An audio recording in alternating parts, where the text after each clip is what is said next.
श्रीमद् भागवत गीता में श्री कृष्ण भगवान कहते हैं, जो समय से पहले और भाग्य से ज़्यादा किसी भी प्राणी को कुछ भी नहीं मिलता, इसलिए हमें समय और भाग्य पर भरोसा रख करके कर्म करना चाहिए।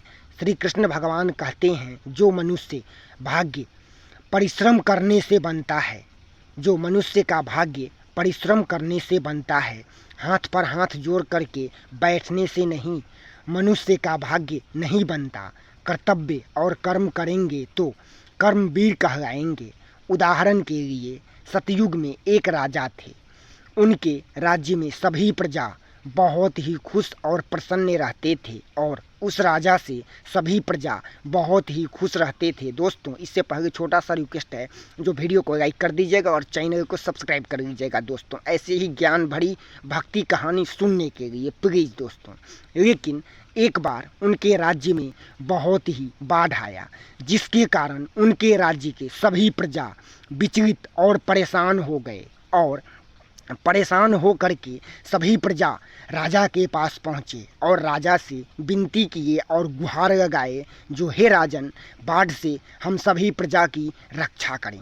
हे राजन, बाढ़ के कारण हम सभी प्रजा विचलित और परेशान हो करके आपसे गुहार लगा रहे हैं, जो बाढ़ से हमारी रक्षा करें। तब राजा बहुत ही परेशान हो करके अपने राज्य के विद्वान संत ब्राह्मण आचार्य सभी से इसकी खोज करवाए, जो आखिर मेरे राज्य में बाढ़ क्यों इतना आ रहा है। और तब विद्वान संत आचार्य और ब्राह्मण गुरु सभी से इसकी खोज करवाए।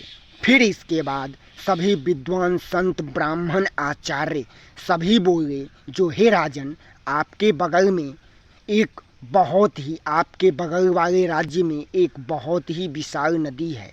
अगर आप उस नदी में अपने सैनिक को ले जा करके बांध दें तो आपके राज्य में बाढ़ नहीं आएगा। इसके लिए आप अपने सैनिक को ले करके जाएं और उस नदी में बांध बनवा दें।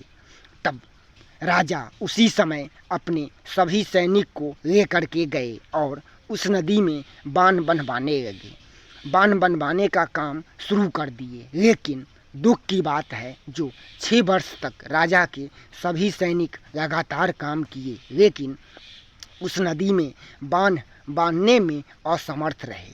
तब राजा बहुत ही परेशान और विचलित हो करके उनके मुंह से निकला, जो हे भगवान, अब हम क्या करें, अब हम कैसे अपनी प्रजा की रक्षा करें।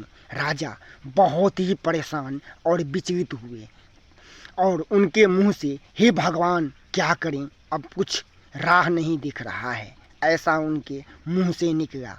तो कुछ किसान खेत में काम कर रहे थे, तो राजा की ये आवाज़ सुन करके तब कुछ किसान दौड़ करके आए राजा के पास और राजा से बोले, जो हे राजन, आपके परेशानी का कारण क्या है, आप क्यों इतना परेशान हो रहे हैं।